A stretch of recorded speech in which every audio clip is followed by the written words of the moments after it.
உலக தமிழ் சொந்தங்களுக்கு இந்நேரத்து வணக்கங்கள்.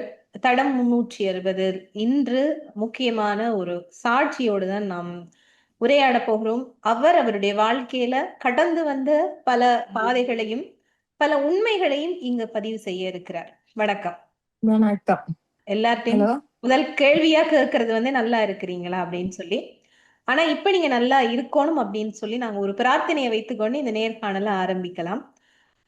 உண்மையாகவே உங்களுடைய வாழ்க்கை, அதாவது தாயகத்துல உங்களுடைய வாழ்க்கையில நீங்கள் சந்தித்த மிக கொடூரமான நிகழ்வு அப்படின்னு சொன்னா நீங்க எதை பதிவு செய்ய விரும்புறீங்க அடுத்த தலைமுறை பிள்ளைகளுக்கு? நான் எனது வாழ்க்கையில நான் சந்திச்ச முதல் மறக்க முடியாது என்று சொன்னால் 2007 எனக்கு நான் வெள்ளவன் கடத்தல் சம்பவத்தை தான் அது மறக்க முடியாத சம்பவம். ஆனா அதை விட நான் பிறந்து வளர்ந்த எனக்கு விவரம் தெரிஞ்ச காலம் தொட்டு இலங்கை அரசாங்கத்தின் அட்டூழியங்கள், நாங்கள் பட்ட இடம்பெயர்வுகள், கஷ்டங்கள், வலிகள் அது நிறைய இருக்குது. நிறைய விஷயங்கள் நாங்க சொல்ல போனா நாள் காணாது. நாங்க பட்ட வலிகளை நாங்க சொல்ற இந்த எனக்கு விவரம் தெரிஞ்ச ஒரு 10 வயசுக்கு பிறகு விவரம் தெரிஞ்ச காலத்துல இருந்தே நாங்கள் இலங்கை சிங்கள இனத்தினரா, சிங்கள இனம் என்று சொல்ல அவையில மக்களை நாங்க சொல்லக்கூடாது, இராணுவம், இலங்கை இராணுவம், மாற்றுக்குழு இயக்கங்கள், அவைகளால நாங்க தமிழ் மக்கள் பட்ட கஷ்டங்கள் வலிகள் நிறைய.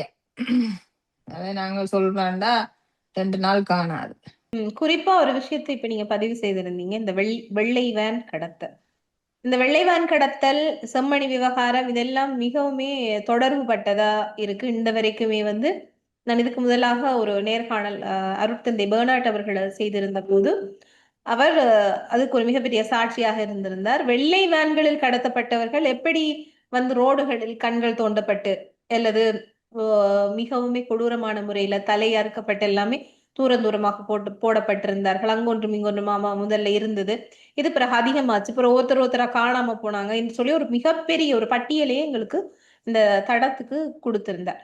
அது போல இந்த வெள்ளை வேன் சம்பவத்துல நேரடியாக உங்களுக்கு ஒரு மிகப்பெரிய அனுபவம் இருக்கிறது அப்படின்னு சொன்னா கண்டிப்பா சொல்லுங்க. இந்த வெள்ளை வேன் இல்ல எப்படி நீங்க கடத்தப்பட்டீங்க, அதுக்கு பிறகு என்னென்ன மாதிரியான கண்டிப்பா சித்திரவதை இருந்திருக்கு, அந்த சித்திரவதைகளுக்கு உள்ளாக்கப்பட்டீங்க? நான் தொடக்கத்தில இருந்தே சொல்றேன். நான் சொன்னாதான் விளங்க. நாங்க என்ன கணவர் இந்த வேலை செய்து கொண்டிருந்த 2005 கலோரெக்ஸ் என்ற ஒரு நிறுவனத்துல மிதிவடி கிளியர் பண்றதுல வேலை செய்து கொண்டிருந்த அவர் என்ன கணவர் அதான் அந்த பணிதான் செய்து கொண்டார். அப்ப முதல்ல அவர் வேலை செய்ய திருவோணமலையெல்லாம் வேலை செஞ்சார். அந்த நேரம் நான் வவுனியால தான் அந்த காலப்பகுதியில வசித்து வந்தேன். பிறகு 2005-6 அவர் ஜாஃப்னாவுக்கு யாழ்ப்பாணம் போயிட்டார் மாறி. அப்ப போனா அப்ப குடும்பம் அவர் அங்க, நான் வவுனியாண்டைக குடும்பம் ஒரே இடத்துல இருந்தா கஷ்டங்கள் தானே, கஷ்டங்கள் வலிகள். அப்ப ஒரு இடத்துல இருந்தா அங்க குடும்ப செலவுகள் ஒரு இதா போகும். மகளும் எனக்கு ஒரு மகனும் தான். அப்ப மகளை யாழ்ப்பாணாவில கொஸ்டல்ல உடுவில் கொஸ்டல்ல பறிக்க விட்டுட்டு அப்ப நானும் மகனும் அப்ப நாங்க ஒண்டா இருப்போம், ஒரே இடத்துல இருப்போம். ஒரு வீடு ஒன்று வாடகைக்கு எடுத்துக்கொண்டு நாங்க அங்க யாழ்ப்பாணம் போயிட்டோம். போய் அங்க இருக்கிற நேர காலப்பகுதியிலதான் யுத்த நிறுத்தத்துக்குள்ளதான் நாங்க அங்க போனோம். அதுக்கு பிறகு யுத்த நிறுத்தம் மீறி பிரச்சனை நடந்து அது அப்படியே யாழ்ப்பாணம் அவையதுக்குள்ள கட்டுப்பாட்டுக்கு அந்த என்ன பாதையெல்லாம் பூட்டி நாங்க வெளியில போகல. நாங்க போறதா கிளியரன்ஸ் எடுத்து பொலிசிட்ட போய் நாங்க நிறைய விஷயங்கள் இருக்கு ஆமீன் கேம்புக்கு போய். அப்ப அந்த இதுக்குள்ள சரியான கெடுபிடி. நாங்கள் தப்பி எங்கேயும் ஓட இயலாது, திறந்த வழி சிறைச்சாலை. சுருக்கமா சொல்ல போனா திறந்த வழி சிறைச்சாலை. நாளுக்கு நாள் இளம் மட்டம் பொடிய கேம்பஸ் பல்கலைக்கழக பிள்ளைகள் வேலைக்கு போறவே ஜிஎஸ் எவர் ரெண்டு இல்லை, எவர் நாளும் சுட்டு கொல்லப்பட்டு ரோட்டு வழிய வீடுகளை தட்டி எழுப்பி விடியப்புறங்கள்ல போய் தட்டி எழுப்பி சொல்றது. அப்ப இரவு அதுல என்ன 6 மணிக்கு பிறகு கேவியோட ஊடக சட்டம். நாங்க 6 மணிக்கு பிறகு நாங்க வெளிக்கிடையில அந்த அந்த ஊடக சட்ட நேரத்துல வெளியில நடமாறதுக்குள்ள ராணுவம் தான், இலங்கை ராணுவம் தான். ஆமையுமேதான் ரோந்துகள் இரவுல ரவுண்ட் அப் பண்ற, வீடுகளை விடிய செக் பண்ற, இதேதான் கெடுபிடி பயங்கர. எனி டைம் எந்த நேரமும் பயந்த நிலையில தான் நாங்க வாழ்ந்தோம். அப்படி இருக்கேங்க அப்ப கஷ்டம் எங்களுக்கு கொஞ்சம் கஷ்டம் பாதைகளும் பூட்டினாப்புல. அப்ப இப்படி கொலைகள் இப்படி எல்லாம் நடந்து கொண்டிருக்கேங்க. இவருக்கு இந்த மனுஷனுக்கு ஒரு பயம் ஒன்று இருந்தது. வேற வேலை செய்யற ஃபேக்டரி, அந்த வேலை செய்யற கம்பெனியில ஹெலோரெக்ஸ்ல வேலை செய்யற பொடிகளை நாளுக்கு நாள் சுட்டு கொண்டு இருந்தேன். செத்து கொண்டே இருந்தான். ம், ம், அப்ப இந்த கணவர் சொன்னார், மகள் ஹாஸ்டல்ல தானே நான் வேலை செய்தோ நான் பார்த்து சமாளிச்சு கொள்றேன், நீ மகனையும் கொண்டு நீ திருப்பி வவுனியாவுக்கு போ, கிளியரன்ஸ் எடுத்து வவுனியாவுக்கு போவட். அப்பயும் எங்களுக்கு ஆக்கள் சொன்னேன், நீங்க கிளியரன்ஸ் எடுக்க போகாதீங்க, போனீங்களான்னு சொன்னா உங்களை கூடுதலா விசாரிக்க போயிருக்க, உங்களை விசாரிச்சு நீங்க எங்க இருந்து உங்களுக்கு பிரச்சனைகள் பின்னுக்கு வரும். அப்ப நாங்க ஒரு பிரச்சனையும் இல்லத்தானே, இவர் தொழிலுக்கு வந்தவர், நான் இவர்கிட்ட இருக்க வந்தேன், நான் திருப்பி எந்த ஊருக்கு போறேன். அப்ப எனக்கு இதுல பயம் தெரியல, நான் போய் ஊரளவுல போய் கிளியரன்ஸ் எல்லாம் எடுத்துக்கொண்டு நான் வவுனியாவுக்கு போயிட்டேன்.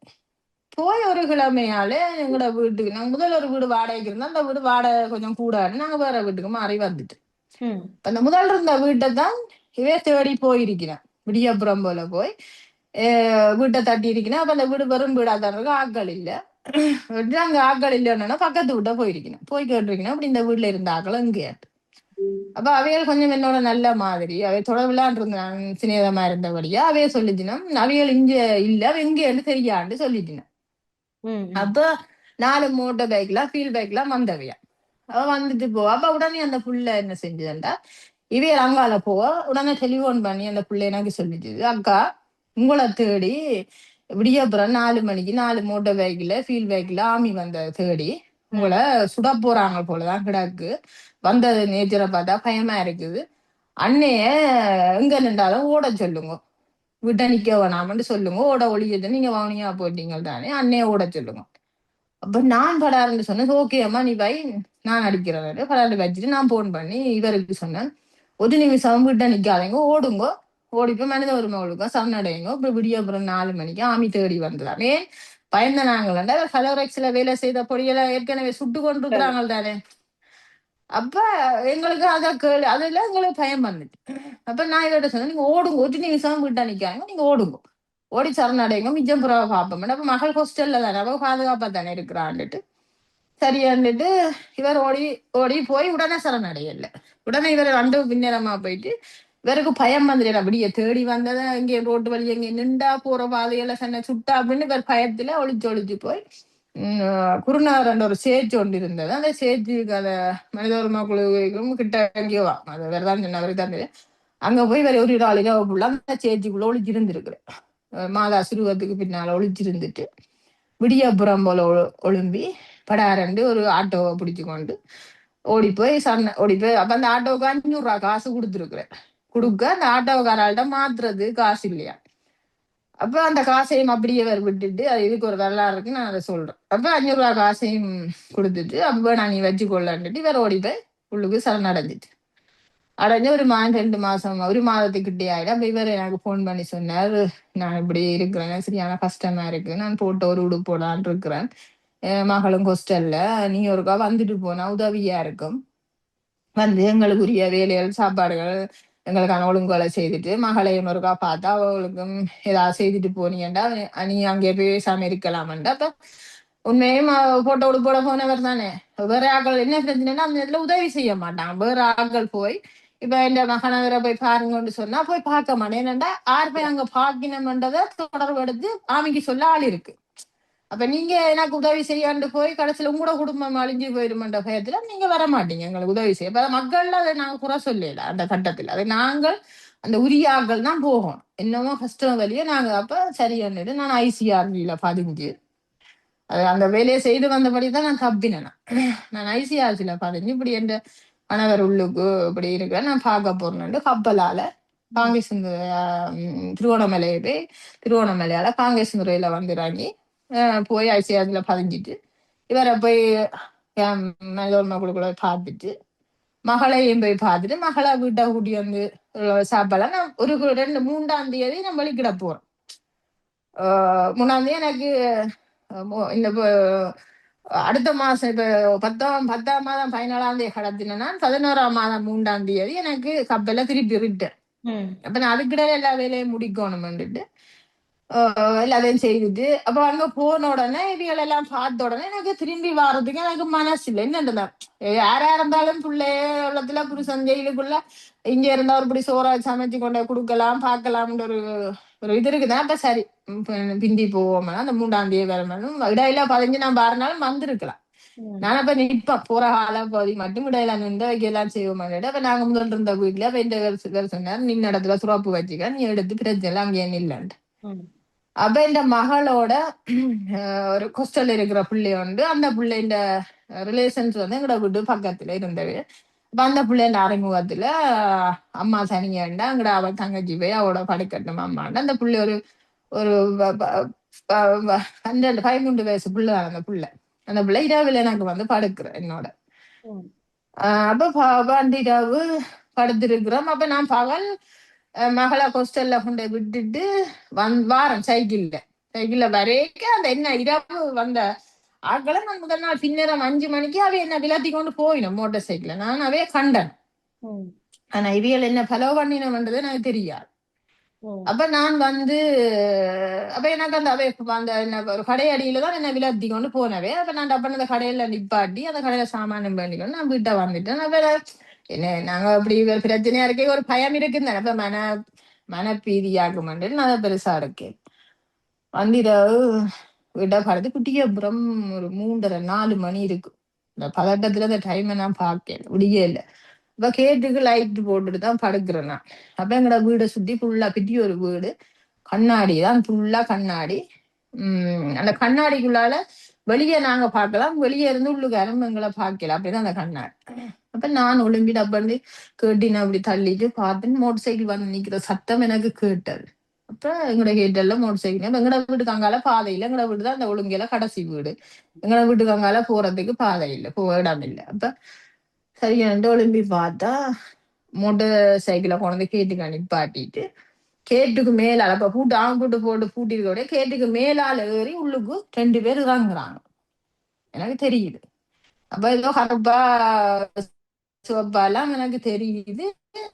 அப்ப யாரோ 2 பேர் உள்ளுக்குறாங்கிறதான் பாத்துட்டேன் நானே. அப்ப எங்களை விட்டா வரியினேன் யாரோ 2 பேர் வரியினேன். ம். இப்ப முடிய அப்புறம் 3 மணிக்கு தான் அங்க போய் எல்லாரையும் சுடுறது.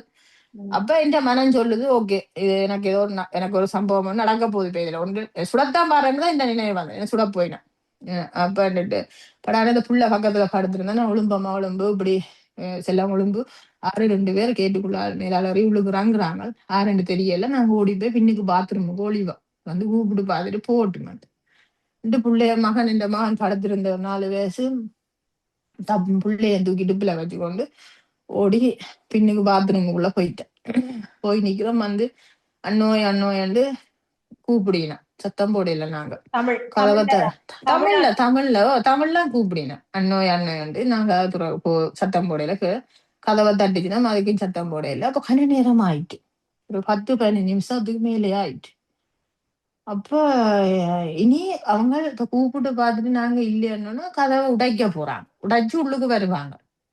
உள்ளுக்கு வரையக்க நாங்க எதர்ஜியா பின்னிக்கு நின்று வரையக்க எதர்ஜியா வந்துட்டு 6 தெரியும் உடனே சுடத்தான் பார்ப்பாங்க சுட்டுருவாங்க. அப்ப என்ன செய்வோம் எப்படி கதவை துறந்து வெளியே போனாலும் சுடத்தான் போறாங்க.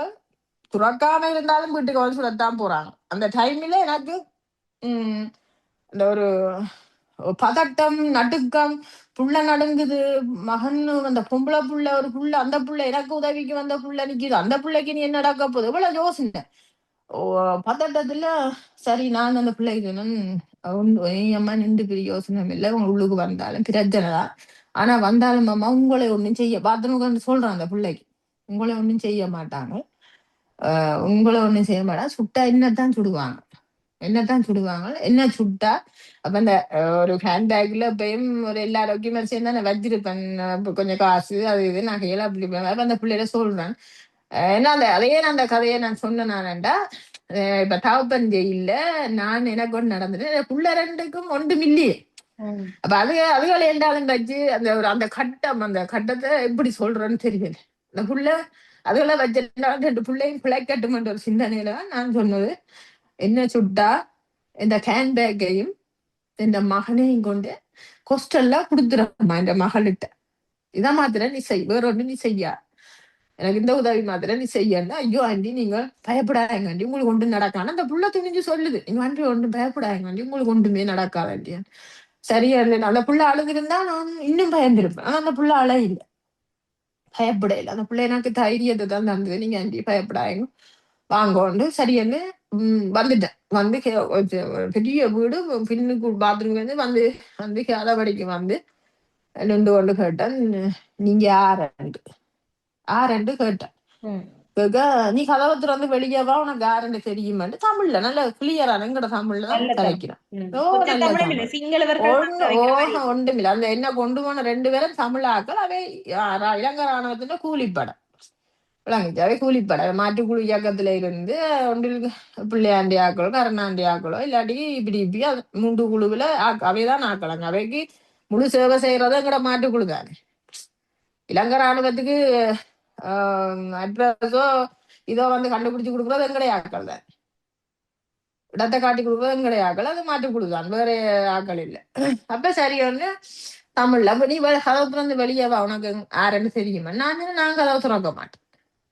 அப்ப ஏன் நண்டு கடுக்கிறேன் நான் சொன்னேன், நீங்க களவெடுக்க வந்திருக்கிறீங்களோ என்னத்துக்கு நான் பொம்பளை கிட்ட தனியா இருக்கிறேன், நீங்க என்னத்துக்கு வந்திருக்கிறீங்கன்னு எனக்கு தெரியாது.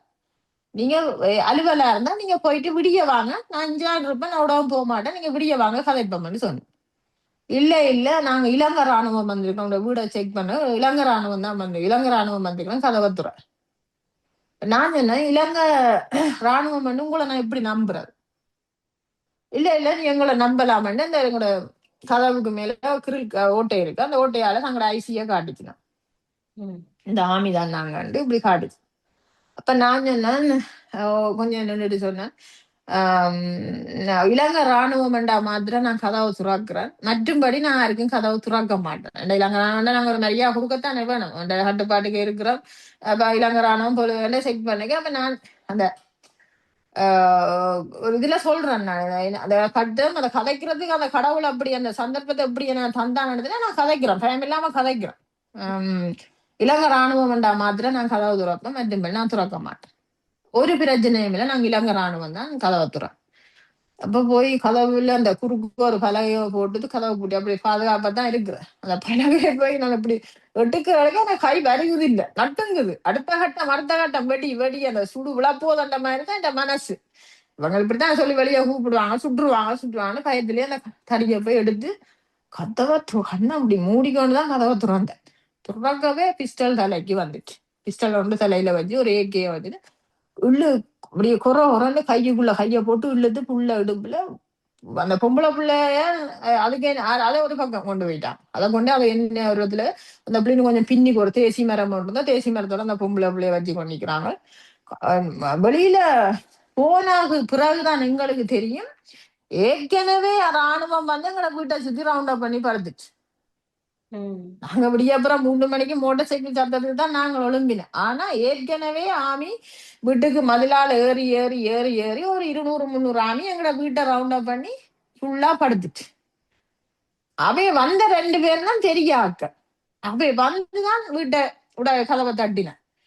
அப்ப எல்லாம் என்ன வீட்டுக்கு இயக்கம் ஓடும், யாரு மோடினமோ கொள்ளினமோ ஏதோ ஒரு இதுல சந்தேகத்துல எல்லாம் வீட்டை சுத்தி ரவுண்ட் அப் பண்ணி படுத்த நாங்க வெளியே போய்க்குதான் பார்த்தா அவ்வளவு வாமி 5 கொட்ட 6 கொட்ட போய் இவ்வளவு பேரும் உங்களோட கூட்ட சுத்தி இருந்துதானே இருக்கிறாங்கள. நான் வெளியே என்ன எங்களை வெளியே கொண்டு வர ஆமி முழுக்க வீட்டுக்கா போகுது, வீட்டுக்கு அப்படியே லைனா உள்ளுக்கு போகுது ஆமி, நாங்க வெளியில